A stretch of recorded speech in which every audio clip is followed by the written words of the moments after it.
Jinsi ya kuanza kutumia application yetu ya Moho kwa mara ya kwanza. Una search application yako kwa kubonyeza window kwenye start button. Baada ya hapo una type Moho, unaifungua kwa ku left click. Hapa inakuuliza kama unataka ku customize folder ambayo itakuwa inapokea project zako zote utakazo kunazifanya. Hapa unaweza ukaja ku set wakati mwingine, unaweza uka click note now. Baada ya muda kidogo application yetu inakuwa inafunguka namna hiyo. Sasa ifuatavyo ni vitu ambavyo kwa mara ya kwanza ukishafungua application yako inakuwa vinaonekana. Kwa mara ya kwanza itafunguka hiyo moja kati ya animation ambayo ipo kwenye library za software yetu, lakini unapoanza kutengeneza workspace yako mpya, unaleta cursor kwenye sehemu ya file hapa, una left click, unaenda kwenye new, shortcut yake ni control N. Kwa ukija hapo kisha left click, inafunguka workspace yako mpya. Kwa hiyo kwa mara ya kwanza application yako itakuwa ina muonekano huu tayari kwa ajili ya kuanza kufanyia kazi. Hii sehemu nyeupe ndio canvas yetu au workspace kwa ajili ya kufanyia kazi. Na hakikisha unakuwa unafanyia kazi ndani ya hii frame ya blue, ambapo ukifanya rendering au ukifanya exporting, kitu kitakachokuwa ndani ya hii box ndicho kitakachoonekana. Kitu ambacho kitakuwa nje ya hii box la rangi kama ya blue hivi kitakuwa kinaonekana. Lakini pia kwa upande wa chini hapa kuna sehemu ya timeline. Hii ndio sehemu ya kufanyia animation yako. Kama umesha chora na kumaliza kila kitu, ukitaka sasa kuipa mwendo character fulani ambayo unakuwa umemtengeneza, hapa timeline ndio kwa ajili ya kuweka keyframes ili uweze kumfanyia vitendo mbalimbali kama motion, kama vile walk cycles na kila kitu. Kwa hiyo hapa timeline inahusika kwa ajili ya kazi hiyo.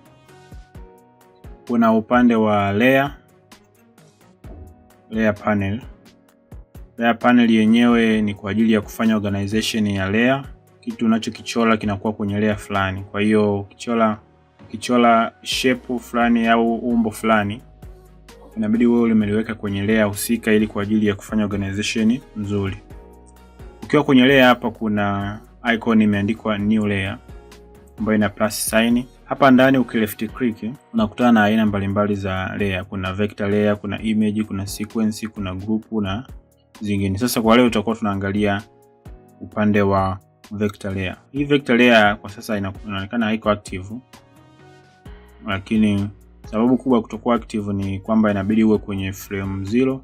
Kwa hiyo ninarudi kwenye timeline yangu hapa, nabadilisha hapa kwenye frame, naweka 0. Kirudi hapa kwenye new layer yetu inakuwa active. Hii layer ya vector ndio layer ambayo utachagua. Hii ndio itakayo kusaidia au itakayo kuruhusu wewe kuchora. Kwa hiyo hapo inakupa wasaa kuweza kuliname ili kuweza kufanya organization nzuri. Hapo ni tayari umeshatengeneza layer yako kwa ajili ya kuchora kitu fulani. Ukija hapa kuna panel ya style. Hii ni sehemu ambayo inahusika na kuweka rangi katika shapes ambazo unakuwa umechora au maumbo ambayo unakuwa umechora. Hapa kuna rangi ya fill ambayo ni rangi ya ndani ya umbo. Stroke ni rangi ya nje ya umbo. Width hapa inakuwa ni width ile ya stroke ambayo unakuwa umeset. Kwa unaweza kupunguza au unaweza kaongeza. Kupunguza na kuongeza ni unaleta cursor juu ya hiyo value, una hold na kudrag left click ya mouse yako kwenda kushoto au kwenda kulia. Hapa kuna baadhi ya effect ambazo utakuwa unazitumia. Hapa kuna rangi sasa ambazo unaweza customize moja kwa moja ukiwa tu una left click hapa. Kwa hiyo kwa upande wa style, vitu vya muhimu kabisa vya kuanza kuvijua ndio hivyo. Ukiwa kwenye upande wako wa kushoto kuna tools panel. Hapa kuna tools mbalimbali ambazo unakuwa unazitumia kwa ajili ya kufanyia kazi. Tools namba 1 inaitwa select point, ambayo shortcut yake ni G. Hii inakuwezesha wewe kuselect point. Tools nyingine ni draw shape, shortcut yake ni S. Kwa hiyo nikibonyeza hii inafunguka baadhi ya shapes mbalimbali ambazo zinaweza kutuwezesha kuchora kitu fulani. Kwa hiyo kuna rectangle, kuna oval na nyingine. Kwa mfano tukisema hii rectangle, ili sasa uweze kuchora, unakuja kwenye workspace yako hapa, una hold na kudrag. Una hold na kudrag kwenye mouse yako, unachora umbo lako namna hiyo. Hii select point ni kwa ajili ya kuselect point ambazo unataka kuzifanyia kazi. Kwa mfano hii tool inayofuata inaitwa transform point. Hii yenyewe ni kwa ajili ya kufanya transformation ya point hapo ilipo iende kwenye sehemu nyingine. Kwa nikibonyeza hapo kwa left click hapa, naweza nika transform shape ambayo nakuwa nimechora kwa shape nzima. Nikitaka kutransform point moja wapo, ninaleta cursor pembeni hapa, na left click mara moja, alafu ninaanza kutransform point moja moja. Hii ambayo tumeiona mwanzo ya select point ni kama unataka kuselect point moja moja. Kwa mfano hii hapa naweza nikaiselect, au hii hapa naweza nikaiselect kwa left click, inakuwa selected. Nikitaka add point nyingine ili niweze kupindisha shape yangu kutengeneza muonekano mwingine, kuna hii tool inaitwa add point, shortcut yake ni A. Kwa nikibonyeza hapa kwa left click kwenye mouse yangu, inaniwezesha ku add point. Hakikisha point una add kwenye huu mstari ambao ndio uliounganisha hizo point. Kwa hiyo unaiweka point yako kwa left click kwenye mouse, mara moja unakuwa una add point. Una add point kadri unavyokuwa una uhitaji wa kuzi add.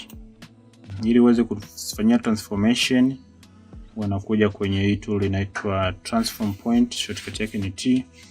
Kwa nikibonyeza hapo, hizo point ambazo nimeziadi ninakuwa na uwezo wa kuzitransform na kutengeneza shape nyingine nzuri ambayo ninatamani labda nitengeneze. Kwa hiyo itategemea wewe unataka kutengeneza shape ya aina gani, au unataka kutengeneza umbo gani la character fulani, kama ni meza, kama ni kiti. Kwa kadri utakavyokuwa unatengeneza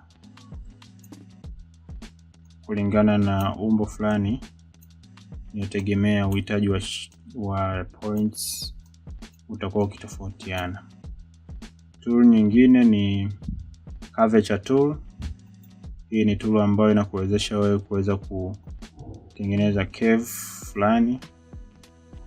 Kwa kadri utakavyokuwa unavuta, inatengeneza curvature fulani. Kiwa hapa unaweza kutengeneza muonekano huo wa curve namna hiyo. Kwa hiyo hizo ndo tool za msingi. Tool nyingine ambayo tunaweza tukajifunza kwa leo inaitwa select shape, ambayo nikibonyeza hapa, ambayo ni shortcut yake ni Q, niki left click na kubonyeza hapo, nikija kwenye umbo langu hili niki left click kwenye mouse, katikati ya umbo hapa inakuwa nina select umbo langu ambalo nimelichora. Select umbo langu inakuwa nina access sasa ya kuweza kubadilisha maybe rangi, nikabadilisha nikaweka rangi nyingine ambayo natamani itokee labda, na mambo kama hayo. Kwa hiyo kama unataka kubadilisha rangi, una select kwanza kwa kutumia hii tool. Ukitaka ku unselect unaweza kubonyeza pembeni yake, unakuwa umeunselect umbo husika. Kwa hiyo inakuwa rahisi namna hiyo. Kuna hii nyingine inaweza kwa ajili ya kutransform layer. Kwa mfano ya kutransform layer, nikibonyeza hapo inaniwezesha kutransform layer yote kiujumla.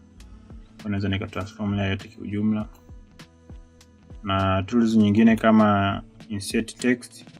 Hii ukibonyeza hapo, ukitaka kuinsert text fulani unabonyeza hapo, unaweza ukaandika text fulani ambayo unataka display. Ukishaandika hapo, settings zingine unaweza ukaacha by default, lakini ukitaka kubadilisha unaweza kubadilisha. Baada ya hapo unabonyeza okay. Unaweza ukaona yale maneno ambayo tumeandika yanaonekana namna hiyo. Hii nyingine inaitwa layer selector. Hii ni kama unataka kuselect layer fulani, kwa hiyo left click kwa kubonyeza hiyo icon unakuja kuiselect layer fulani ukiwa hapa kwenye workspace yako. Labda nataka hii layer, naibonyeza inakuwa selected. Kama kuna layer nyingine pia nikibonyeza inakuwa selected kutumia hii tool inaitwa layer selector. Kwa leo, kwa upande wa tools tunaweza tukaziona tools chache namna hiyo. Kipindi kijacho tutakuwa tunakuja kuangalia tools nyingine. Upande huu wa mwishoni hapa mwanzoni, hapa ni kwa ajili ya menu, ambapo hapa kuna file. Hapa ndo kuna organization mbalimbali. Kama unataka kutengeneza new workspace na mambo mengine, unatumia hii file. Kwa hiyo kwa leo tutaishia hapa. Kipindi kijacho tutaendelea. Kukutana kipindi kijacho. Asanteni sana.